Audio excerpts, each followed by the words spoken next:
Hello friends, कैसे हैं आप सब। Welcome to Miraya edtech. मैं वंदना। पिछले दिन हमने टेंसेस कंप्लीट किया था। तो आज का क्लास जो है वो तीन चैप्टर्स को मिला के है। ओके। सो रेनन मार्टिन का first three chapters, that is sentence, subject and predicate plus phrases and clauses. So ये तीन चैप्टर्स को मिला के आज का चैप्टर है।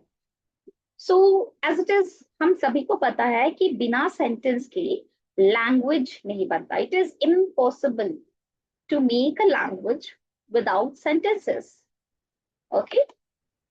हाँ, until and unless कोई साइन लैंग्वेज हो जहाँ पे यूज करे, अगर वो उसको अगर हम लोग साइट करते हैं तो सेंटेंसेस का जरूरत हर लैंग्वेज में पड़ता है।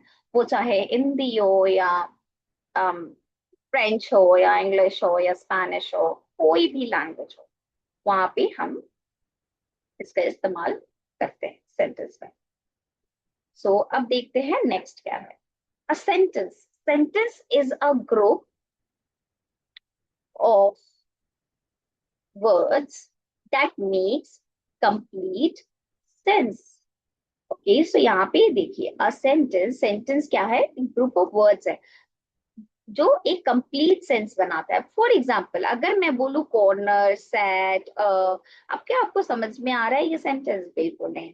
सो ग्रुप ऑफ वर्ड्स होने से सिर्फ सेंटेंस नहीं होता है, वो प्रॉपरली ऑर्गेनाइज्ड होना चाहिए।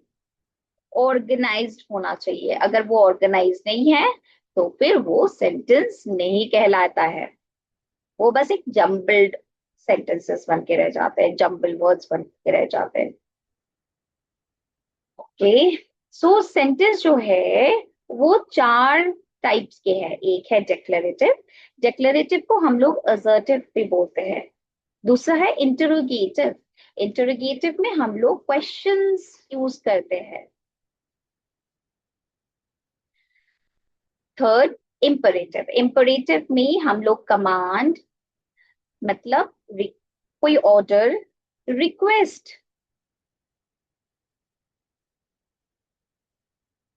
या फिर कोई एंटिटी एंड होता है, तब हम लोग इसको यूज करते हैं। चलिए इसको हम लोग देखते हैं क्या है। जैसे बी क्वाइट और हैव मर्सी ऑन अस। सो ये एक रिक्वेस्ट है। क्या है? एक रिक्वेस्ट है। अब एक्सक्लेमेटरी, हम बोलते O God, how beautiful is the pre painting. हम शॉक्ड हो गए वो देखकर। सो उस जगह हम लोग एक्सक्लेमेटरी यूज करते हैं, जहां पे इस टाइप का एक एक्सक्लेमेशन मार्क यूज करते हैं। जैसे कि जब भी हम लोग इंटरोगेटिव सेंटेंस में क्वेश्चन मार्क यूज करते हैं, वैसे ही एक्सक्लेमेटरी सेंटेंसेस में एक्सक्लेमेशन यूज करते हैं, जहाँ पे हम लोग अपना स्ट्रॉन्ग फीलिंग भर रही, वो अच्छी वाली फीलिंग हो या बुरी वाली फीलिंग है, लेकिन हम लोग यहाँ पे एक फीलिंग को बहुत ज्यादा एक्सप्रेस करते हैं, स्ट्रांगली एक्सप्रेस करते हैं। सो चलिए यहाँ पे देखते हैं नेक्स्ट क्या है। ओके। सो नेक्स्ट चैप्टर में हम लोग मूव करते हैं, सब्जेक्ट एंड प्रेडिकेट। तो सब्जेक्ट क्या है? It is the part which names the person और a thing we are speaking about. Suppose मैं अगर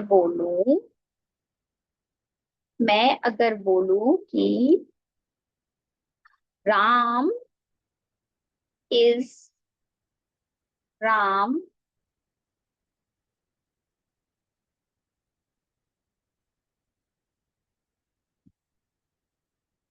Ram is busy with his pet. So यहाँ पे किसके बारे में बात हो रहा है? यहाँ पे राम के बारे में बात हो रहा है, तो राम हो गया हमारा subject. Is busy with his, मैंने राम के बारे में क्या बोला? कि वो बिजी है अपने पेट के साथ। सो ये हो गया प्रेडिकेट। सो वैसे ही हमारे पास बहुत सारे सेंटेंसेस होते हैं जिसको हम सब्जेक्ट एंड प्रेडिकेट में डिवाइड कर सकते हैं। जैसे humpty dumpty sat on a wall, तो किसके बारे में बात हो रहा है? ऑब्वियसली हमटी डमटी के बारे में बात हो रहा है। And sat on a wall। क्या बात कर रहे हैं कि वो जो है वो वॉल पे बैठे हुए हैं। सो यहाँ पे हम लोग समझ जाएंगे कि ये सब्जेक्ट है, ये प्रेडिकेट है। So subject don't always come first. कभी कभी होता है कि हम लोग जो सब्जेक्ट है ना, इसको हम लोग एंड में भी रखते हैं, या कभी कभी ऐसा होता है कि हम लोग सब्जेक्ट को मेंशन ही ना करें। ओके, यूजुअली क्या होता है, यूजुअली सब्जेक्ट जो होता है वो पहले आता है, प्रेडिकेट बाद में आता है। कभी कभी क्या होता है, प्रेडिकेट पहले आता है, सब्जेक्ट बाद में आता है। जैसे कि here comes the bus, sweet are the uses of adversity। Okay, so ये से समझ में आता है कि कभी कभी हम लोग प्रेडिकेट को पहले लिखते हैं, फिर सब्जेक्ट लिखते हैं। ओके, सो और एक जगह हम लोग अपना जो सेंटेंस स्ट्रक्चर है उसको कभी कभी चेंज करते हैं, जैसे कि एक्टिव एंड पैसिव वॉइस में वहां पे सब्जेक्ट जो होता है ना वो एज एन ऑब्जेक्ट काम करने लगता है, बाद में आ जाता है। ओके, सो ये देखते हैं। उसके बाद आपका commands use a hidden go subject. कभी कभी क्या होता है, हम लोग सब्जेक्ट को भूत बना देते हैं। भूत मतलब ये डिसअपेयर हो जाता है, ये डिसअपेयर हो जाता है। ओके, जैसे हम लोग बोलते हैं सिट डाउन। सो अगर मैं एक क्लास में जाके सिट डाउन बोल रही हूँ तो जाहिर सा बात है मैं स्टूडेंट्स को बोल रही हूँ। सो जरूरी नहीं कि मैं हर हर सेंटेंस में स्टूडेंट्स बोलूँ, मैं ये भी बोल सकती हूँ सिट डाउन, तो स्टूडेंट्स को खुद से समझ जाना चाहिए कि मैं उनको बोल रही हूँ। सो अगर मैं बोलूँ यू सिट डाउन और सिट डाउन, दोनों का मतलब सेम ही है। ओके, थैंक हिम और यू थैंक हिम, आप उसको थैंक यू बोलो या उसको थैंक्स बोलिए, तो दोनों का मतलब तो सेम ही है। तो जरूरी नहीं है कि हम लोग कभी कभी सब्जेक्ट्स को गुम कर देते हैं, घोस्ट कर देते हैं, मीन्स गायब कर देते हैं। ओके, स्पेशली कब होता है ये, इंपरेटिव सेंटेंसेस में। ओके, इंपरेटिव सेंटेंस में सब्जेक्ट जो होता है कभी कभी हम लोग उसको लेफ्ट आउट करते हैं। जैसे कि अगर मैं बोलूं close the door, close the door, तो यहाँ पे मैं क्या बोल रही हूँ, you close the door, no. तो यहाँ पे मैं सब्जेक्ट को गायब कर दी। ओके, मैं सब्जेक्ट को गायब ही करती हूँ।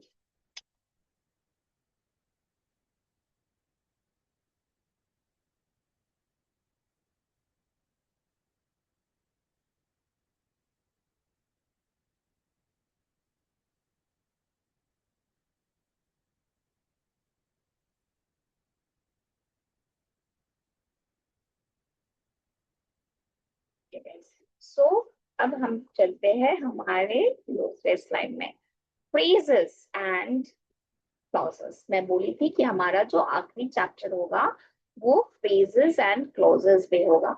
अब हम लोग पता करते हैं फ्रेजेस किसको बोलते हैं, ये बहुत इंपॉर्टेंट है।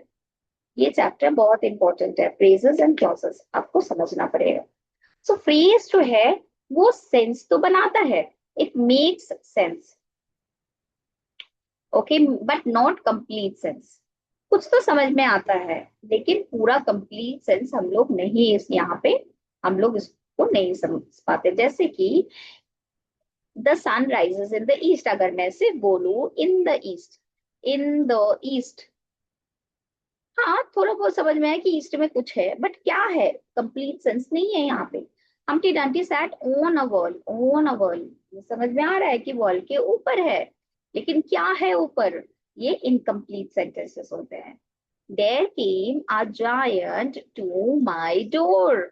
सो अगर मैं बोलूं टू माई डोर, इससे क्या समझ में आ रहा है, जनरली हम लोगों को ये समझ में आ रहा है कि कोई आया है। ऑब्वियस है कि गेट पे कोई आया है, लेकिन कौन आया है मैं ये नहीं समझ पा रही हूँ। ओके, सो इस तरफ हम लोगों को समझना चाहिए कि कोई पार्ट ऑफ अ सेंटेंस, अगर पार्ट ऑफ सेंटेंसेस है, सो वहां पे हम लोग फ्रेजेस बोल सकते हैं इसको। Of great beauty, top of the mountains, with snow, how to do it. Okay, अब हम लोग क्लॉजेस के बारे में पढ़ेंगे। क्लॉजेस जो है ना, clauses contain their own mini subject and predicate. Okay, यहाँ पे एक सब्जेक्ट भी होता है, एक प्रेडिकेट भी होता है। आपको सबसे एक सिंपल सा, अगर एक एग्जाम्पल अगर मैं दूं, तो यहाँ पे अगर मैं बोलूं ये आई रन, अब मैं कब रन कर रही हूँ, कब ये कर रही हूँ, तो ये एक सेंटेंस है, जो एक कंप्लीट सेंटेंस बना रहा है, एक कंप्लीट सेंस बना रहा है। सो group of words which forms part of a sentence and contains its own subject and predicate is called a clause. People who pay their debts, so यहाँ पे people को subject मान लिया जाता है, and who pay their, ये लेकिन इसके बारे में क्या बात हो रहा है, ये भी लेकिन यहाँ पे clauses और phrases में गाइस दोनों ही सेम है, ये याद रखना है, दोनों ही पार्ट ऑफ सेंटेंसेस है, लेकिन सिर्फ एक फर्क है, क्लॉजेस में सब्जेक्ट एंड प्रेडिकेट होता है, ठीक है, लेकिन फ्रेजेस में कोई सब्जेक्ट कोई प्रेडिकेट नहीं होता। बस अगर ये आप समझ गए तो आपको फ्रेजेस एंड क्लॉजेस में कभी भी प्रॉब्लम नहीं होगा।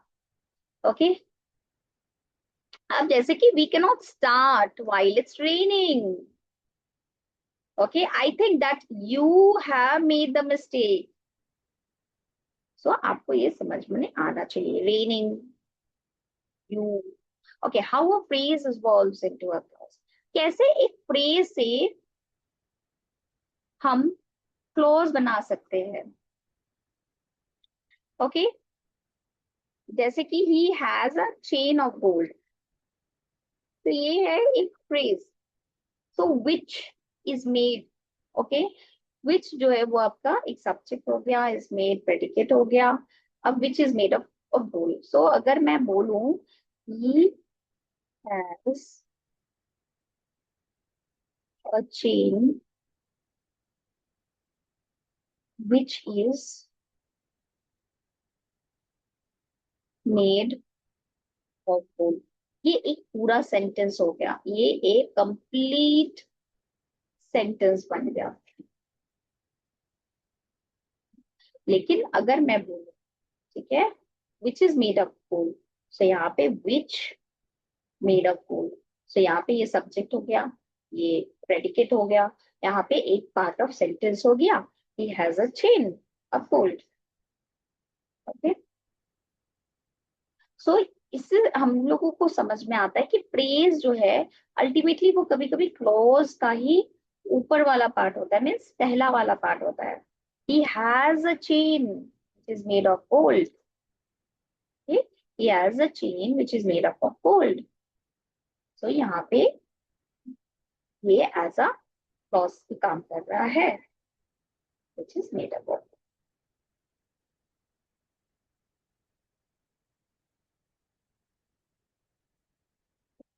तो फ्रेजेस में हम लोग सब्जेक्ट नहीं होता, क्लॉजेस में सब्जेक्ट होता है, ये एक फुल सेंटेंस होता है। Okay, has a predicate, yes, clause, yes it has a predicate, full sentence होता है दोनों में, लेकिन फ्रेजेस में प्रेडिकेट नहीं होता। Makes complete sense on its own, no, clauses no, full sentence होता है। ओके, कंप्लीट सेंटेंस, लेकिन कंप्लीट सेंस अलग होता है। ओके, सो सेंटेंस जरूरी नहीं है कि वो एक कंप्लीट सेंस बनाए। सो क्लॉजेस एक फुल सेंटेंस होता है, लेकिन यहाँ पे वो कंप्लीट सेंस नहीं बना। So a clause,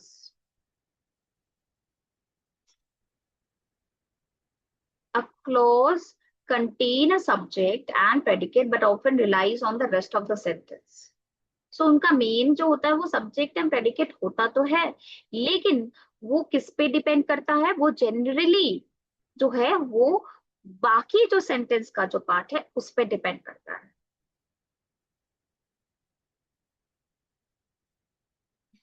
okay, so ये assembling the complete architectural movement, जैसे कि हम लोगों ने पढ़ा subject predicate, okay, phrases and clauses. जैसे Humpty Dumpty who sat on a wall had a ball in the corner। तो यहाँ पे हम्टी डम्टी जो है वो एक कोर सब्जेक्ट है। had a ball, had a ball जो है वो एक कोर प्रेडिकेट है। यहाँ पे इन द कॉर्नर ये एक फ्रेज हो गया। And who sat on a wall एक क्लॉज हो गया। So every sentence no matter how complex, ठीक है, उसमें ये सारे ब्लॉक्स होते हैं, ठीक है, कुछ सब्जेक्ट होंगे, कुछ प्रेडिकेट होंगे, एक पोर्शन जो है फ्रेजेस होगा, एक पोर्शन जो है वो क्लॉज होगा। सो यहाँ पे आए हम अब एंड में हमारा सेशन का। सो होप सो आज का क्लास आप लोगों को पसंद आया होगा, और अगर पसंद आया है तो प्लीज लाइक शेयर और सब्सक्राइब करिए। और अगर कोई डाउट्स या कोई क्वेरीज हो सो प्लीज हमें कमेंट्स करना ना भूलें। Thank you so much, bye bye, take care.